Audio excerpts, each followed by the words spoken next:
మధ్యలో ఆ టైంలో జరిగింది. ఇంటి దగ్గరనే అది చికెన్ సెంటర్ ఉంది ముందర. అక్కడ వ్యర్థాలన్నీ వెనుక పడేయడం వల్ల కుక్కలన్నీ ఒక్కటే సమూహం కూడి అక్కడ మొత్తం ఇక పిల్లలు ఆడుకునే ప్లేస్లోనే అవి కూడా బాబుని రక్షించడానికి పోతే నాకు కూడా మీద పడి కరవడం అట్లా జరిగింది.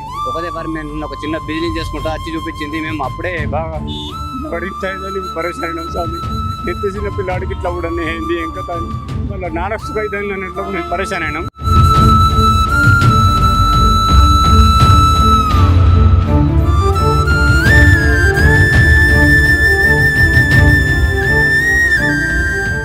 Welcome to Suman TV. ప్రస్తుతం ఉమ్మడి నిజామాబాద్ జిల్లాలో కుక్కల బెడద విపరీతంగా తయారైందండి. ఎక్కడ చూసినా కూడా వీధి పైన ఎవరైనా నడాలంటే జంకుతున్నటువంటి పరిస్థితి. తాజాగా అంటే నిన్న నిజామాబాద్ జిల్లా ఆర్మూరులో దాదాపు కూడా 4-5 మంది పిల్లల పైన కుక్కలు విపరీతంగా దాడి చేసి గాయాలు చేసిన ఘటన కూడా జిల్లా వ్యాప్తంగా తీవ్ర సంచలనంగా మారింది. ఆర్మూరులోని పిల్లలు స్కూల్ నుంచి బయటకు వచ్చి ఇంటి ముందర ఆడుకునే క్రమంలో పట్టి ఇట్లా కండని పీకేసిన ఘటన కూడా మొత్తం వాళ్ళ పేరెంట్స్ మొత్తం కూడా ఆగ్రహం వ్యక్తం చేస్తున్నారు. ఎందుకు ఇట్లా ఇంత ఘోరంగా జరుగుతుంటే దీనికి సంబంధించినటువంటి అక్కడ ఉన్నటువంటి నగరపాలక సంస్థ కానీ అక్కడ మున్సిపల్కి సంబంధించినటువంటి అధికారులు ఏం చేస్తున్నారని కూడా క్వశ్చన్ చేస్తున్నటువంటి పరిస్థితి. చిన్నపిల్లలు స్కూల్ నుంచి వచ్చిన క్రమంలో కూడా ఇది ఎంత దారుణమైన పరిస్థితి అంటే ఆర్మూరులో కూడా చిన్న పిల్లలు 5 సంవత్సరాలు ఉన్న పిల్లలు కూడా మొహం పైన కాళ్ళ పైన ఎక్కడ పడితే అక్కడే మొత్తం కండల్ని పీకేసిన ఘటన కూడా మొత్తం చర్చనీయాంశంగా మారింది. దీంతో మాట్లాడడానికి కూడా పేరెంట్స్ ఉన్నారు. అసలు ఏం జరిగిందని అడిగి తెలుసుకునే ప్రయత్నం చేద్దాం. చెప్పండి అన్న, ఏంటి అసలు నిన్న మొత్తం ఆర్మూర్ నగరంలో కూడా కుక్కలు మొత్తం భయంకరంగా చిన్న పిల్లల్ని సైతం కూడా పీక్కు తిన్నటువంటి పరిస్థితి మీ బాబు ఆడుకునే క్రమంలో జరిగిందంటారు. మరి అసలు ఏం జరిగింది? అసలు బాబు స్కూల్ నుంచి వచ్చారు. స్కూల్ నుంచి వచ్చి యథావిధిగా ఇక చిన్నపిల్లలతోటి ఆడుకుంటానే ఉన్నాడు. ర్యాంప్ దగ్గర ఆడుకుంటున్నాడు. అది ఎక్కడి నుంచి వచ్చింది తెలియదు కానీ వచ్చేసేసి బాబుని కరవడం ప్లస్ అక్కడ బాబుని రక్షించడానికి పోతే నాకు కూడా మీద పడి కరవడం అట్లా జరిగింది. మా నుంచి మళ్ళీ మా వెంకటేశ్వర కాలనీకి వెళ్ళి అక్కడ ఒక బేబీ 9 సంవత్సరాల పాపకు కూడా అక్కడ కూడా కరిచిందని చెప్పేసి త్వరలో అంటే చాలా త్వరగా యాక్షన్ తీసుకోవాలని చెప్పేసి మేము ఆర్మూర్ మున్సిపాలిటీకి విన్నవించుకుంటున్నాం. మరి ఒకసారి చూడండి, ఏదైనా కాపాడబోయే క్రమంలో కూడా కుక్కలు తన పైకి వచ్చి కూడా ఇట్లా పీకేసిన ఘటన మన విజువల్స్ లో చూడొచ్చు. ఎంత ఘోరంగా అక్కడ ఆ పళ్ళు పడ్డాయి, చూడండి ఎంత గీతలు పడ్డాయో. ఇది ఎంత అంటే ఘోరమైనటువంటి పరిస్థితి. ఈ పెద్దవాళ్ళకి ఇంత ఘోరంగా ఉంటే చిన్న పసికందులు అండి, 4-5 సంవత్సరాలు ఉన్న వయసున్న పిల్లలకి అయితే ఇంకా ఎలాంటి ఇబ్బంది ఉంటుందో మనము ఇక్కడ చూసే మనకు అర్థమవుతుంది. హాస్పిటల్లో అడ్మిట్ చేశారండి. దీనికి సంబంధించి కూడా ఉటావుటిన అక్కడ ఆర్మూర్లోని హాస్పిటల్ తీసుకుపోయారు, అక్కడ పట్టలేదు. తర్వాత నగరంలోని హాస్పిటల్ తీసుకొచ్చారు, అక్కడ పట్టకపోతే కొంతమందిని కూడా హైదరాబాద్ తరలించినట్టు కూడా తెలుస్తా ఉంది. వీళ్ళ బాబు కండిషన్ ఎట్లా ఉంది? ఇప్పుడు మీ కండిషన్ ఎట్లా ఉంది? బాబు నార్మల్గా ఉంది. సర్జరీకి తీసుకెళ్తున్నారు. సర్జరీకి తీసుకెళ్తామన్నారు సార్. ఇప్పుడు సర్జరీ చేయిస్తే బాబు పరిస్థితి ఏందనేది డాక్టర్ ద్వారా తెలుస్తుంది. ఏ సమయంలో జరిగింది అసలు ఇది? నిన్న సాయంత్రం 5:30 నుండి 6 మధ్యలో ఆ టైంలో జరిగింది. ఇంటి దగ్గరనే అది చికెన్ సెంటర్ ఉంది ముందర. అక్కడ వ్యర్థాలన్నీ వెనుక పడేయడం వల్ల కుక్కలన్నీ ఒక్కటే సమూహం కూడి అక్కడ మొత్తం ఇక పిల్లలు ఆడుకునే ప్లేస్లోనే అవి కూడా. ఏ కుక్క అసలు? ఎలాంటి వీధిలో ఉన్నటువంటి కుక్కలా లేకపోతే పెంచుకున్న కుక్క? వీధి కుక్కలండి. వీధి కుక్కలండి. ఏంటి ఇంతమందిని కరవడం ఏంటి అసలు? మీకు అంటే ఒకే కుక్క అందరిని కరిచిందా, మరి వేరే కుక్క? ఇక మాకు తెలిసి అయితే అదే కుక్క కరిచింది అని చెప్పేసి అందరు చెప్పడం వల్ల చెప్తున్నా. మాకైతే ఆ కుక్కనే కరిచింది. ఒకే కుక్క. అవును, మా పైకి వచ్చింది. అంటే బాబు కరిచిన తర్వాత బాబు కరిచిందని చెప్పేసి పిలవడం వల్ల నేను వెళ్తున్నా.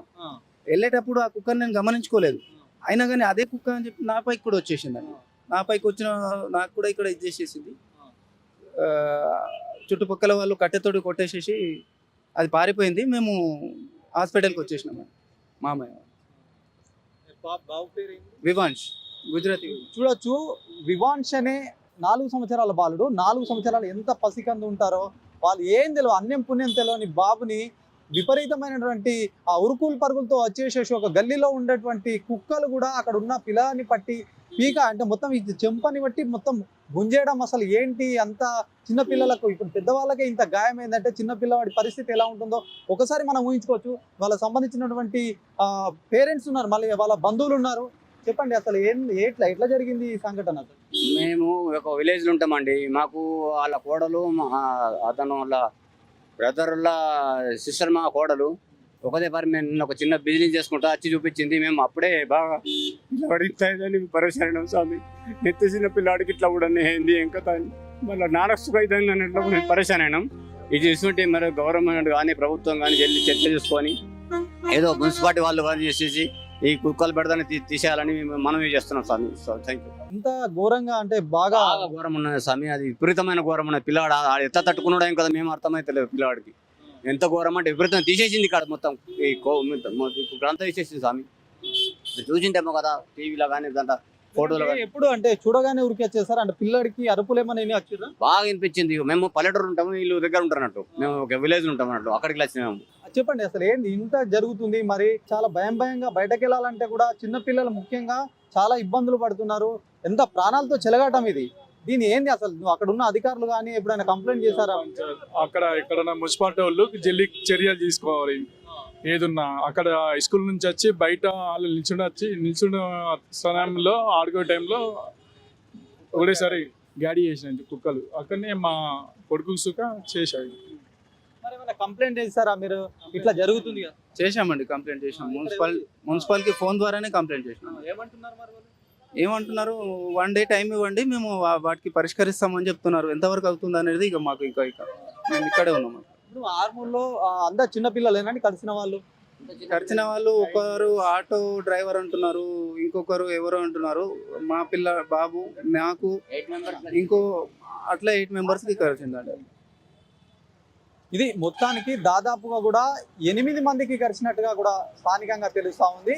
దాంట్లో ముఖ్యంగా కూడా ఈ ఏదైతే వివాన్స్ ఉన్నాడో చాలా ఇబ్బందికరమైన పరిస్థితి. ఆ డాక్టర్లు కూడా సర్జరీ చేయాలి అని కూడా చెప్తున్నటువంటి పరిస్థితి. అంటే ఎంత ఘోరంగా ఆ కుక్క ఎంత తన బలాన్ని అంతా కూడా ఆ బాబు పైన వేసి పీకితే గనక ఇంతంత మాంసం కూడా బయటకు వచ్చినటువంటి సిచ్యువేషన్ అండి. కేవలం ఒక బాబు కాదు, దీంతో పాటు కూడా 2 సంవత్సరాలు ఉన్నటువంటి ఒక పాప పైన, మళ్ళీ అదే 9 సంవత్సరాలు ఉన్నటువంటి బాబు పైన, ఇట్లా తర్వాత ఆటో డ్రైవర్ పైన, తర్వాత పేరెంట్ ఎవరైతే కాపాడుతారో వాళ్ళ పైన ఇంత ఘోరంగా అంటే మరి ఇంత జరుగుతున్నప్పటికీ దీనికి సంబంధించినటువంటి అధికారులు, మున్సిపల్ అధికారులు ఏం చేస్తున్నారంటే ఒక క్వశ్చన్ అండి ఇది.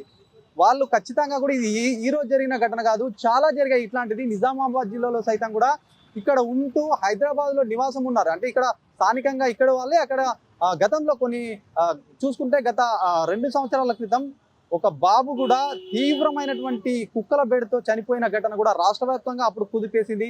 దాని అనంతరం కూడా ఏదో తూతు మంత్రంగా కొన్ని చర్యలు తీసుకున్నారు. దీనికి సంబంధించి కూడా అసెంబ్లీలో కూడా దీన్ని ప్రస్తావించారు. దాని తర్వాత మళ్ళీ శరామామూలుగా అయిపోయినటువంటి పరిస్థితి ఉంది.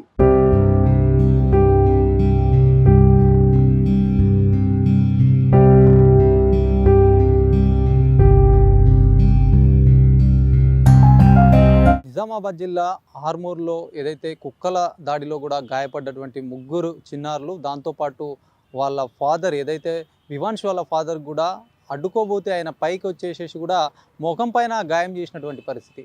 ఏదైతే హంసిని 5 ఏళ్ళు పాప ఉంటుంది, తనకు పెద్ద మొత్తంలో గాయాలయ్యాయి. వివాన్స్ ఉంటాడు, ఆయన 4 సంవత్సరాలు, ఆయనకు కూడా గాయాలయ్యాయి. దాంతోపాటు జేబీ హుసేన్ అనే 9 సంవత్సరాల బాలుడు ఉంటాడు.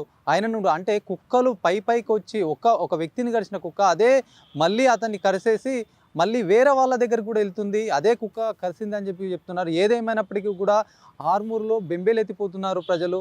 అసలు పిల్లల్ని బయటకు పంపించాలంటేనే ఒక ఆందోళన చెందుతున్నారు. మరి ఇంత జరుగుతున్నప్పటికీ అక్కడ ఉన్న అధికారులు ఏం చేస్తున్నారు? మరి ఇది గతం కేవలం ఈ రోజుతో కాదు, గతంలో కూడా ఇలాంటి సంఘటనలు జరిగాయి. నిజామాబాద్ జిల్లా వ్యాప్తంగా కూడా పెద్ద మొత్తంలో కూడా కుక్కలు కరిసినటువంటి బాధితులు కూడా చాలా మట్టుకు కూడా అవస్థలు పడ్డారు. మరి ఇంత జరుగుతున్నా కూడా అధికారులు నిమ్మకు నీరెత్తినట్టు ఉండడం, అది మొత్తం కూడా దీనికి సంబంధించినటువంటి పేరెంట్స్ అయితే ఆందోళన వ్యక్తం చేస్తున్నారు. దాదాపుగా కూడా ప్రతి సంవత్సరం చూసుకుంటే 20 లక్షల వరకు కూడా ఒక సంవత్సరానికి బడ్జెట్లో కూడా పెడతారు. మరి కుక్కల సంబంధించి కూడా వాటిని నివారించే విధంగా కూడా ఇట్లాంటి ఇబ్బందులు తలెత్తుతూ ఉండడానికి బడ్జెట్ కేటాయిస్తారు. మరి ఈ బడ్జెట్ అంతా ఎటు పోతుంది? ఇంత జరిగినా కూడా మళ్ళీ ఇప్పటికీ దీనిపైన కూడా ఎలాంటి యాక్షన్ తీసుకోకపోవడం, ఏదైనా జరిగినప్పుడు మాత్రం దానిపైన ఏదన్నా తూతు మంత్రంగా చేస్తున్నారని కూడా ప్రజలు కానీ వాళ్ళందరూ కూడా ఆవేదన వ్యక్తం చేస్తున్నారు. దీనికి సంబంధించి ఇప్పటికే పెద్ద మొత్తంలో కూడా విమర్శలు వస్తున్నటువంటి పరిస్థితి ఉంది. ఇట్లాంటి ఘటనలు పునరావృతం కాకుండా కూడా చర్యలు తీసుకోవాలని ఒకవైపు కోరుతున్నారు. దీంతోపాటు గత కొన్ని నెలలుగా చూసుకున్నట్టయితే హైదరాబాద్లోని పటాన్చెరులో కూడా అక్కడ ఉన్నటువంటి ఏదైతే బీహార్ నుంచి వలస వచ్చారో అక్కడ ఉన్నటువంటి స్థానికంగా పటాన్చెరులో వాళ్ళు నివాసం ఉంటున్న స్థలం నుంచి ఆ కాలకృత్యాలు తీర్చుకోవడానికి వెళ్ళిన ఒక పసిబాలుడు 8 సంవత్సరాల బాలుడి పైన కూడా ఆ కుక్కలు పీక తిన్న ఘటన కూడా హైకోర్టు కూడా దాన్ని సుమోటుగా కేసు నమోదు చేసి కూడా ఇట్లాంటి ఘటనలు 1-2 కాదు చాలా ఉన్నాయి. గతంలో చూసుకుంటే హైదరాబాద్లో మరో సంఘటన కూడా ఏదైతే ఒక మహిళ పైన కూడా 15 కుక్కలు ఒకేసారి ఏకదాటిగా కూడా విరుచుకపడడం, ఇవన్నీ కూడా మొత్తం ఓవరాల్గా చూసుకుంటే ఎక్కడ చూసినా కూడా కుక్కల బెడద ఎక్కువైపోయింది. కుక్కలకు సంబంధించి కూడా దానికి స్పెషల్ బడ్జెట్ అయితే పెడుతున్నారు. ఈ బడ్జెట్ సంబంధించినటువంటి కూడా ఆ కుక్కల నియంత్రణకు యూజ్ కావాలని చెప్పి కూడా ప్రజలు కోరుతున్నారు. మరి ఇట్లాంటి ఘటనలు కూడా పునరావృతం కావద్దు. ఎందుకంటే ఒక కుక్క కరిసిందంటే దాదాపుగా కూడా 4-5 ఇంజెక్షన్లు ఇప్పించుకోవాల్సినటువంటి పరిస్థితి ఉంటుంది. మరి ఇంత జరిగినప్పుడు కూడా ఇంతకుముందు ఇప్పుడు లేటెస్ట్ టెక్నాలజీ మొత్తానికి ఇంతకుముందు అయితే బొడ్డు చుట్టూ వేసేవారు, ఇప్పుడు 4 ఇంజెక్షన్లు వేస్తున్నటువంటి పరిస్థితి. మరి డాక్టర్లు కూడా దీనికి సంబంధించినటువంటి ఒకవేళ కుక్క కాటుకు గురైన వ్యక్తి కూడా దానికి ఇమ్మీడియట్లీగా కూడా వాటర్తో వాష్ చేసి సబ్బుతో క్లీన్ చేసుకోవాలి. దానికి సంబంధించినటువంటి ఏరియా ఏదైతే చుట్టుపక్కల ఉన్నటువంటి ఆసుపత్రికి వచ్చి ఇంజెక్షన్ తీసుకోవాలని ఒకవైపు సూచిస్తున్నారు. ఏదేమైనప్పటికీ ఇలాంటి ఘటనలు కూడా పునరావృతం కావద్దని చెప్పి కూడా ప్రజలు కోరుతున్నటువంటి పరిస్థితి. కెమెరా పర్సన్ సందీప్తో శ్రీనివాస్, సుమన్ టీవీ, నిజామాబాద్.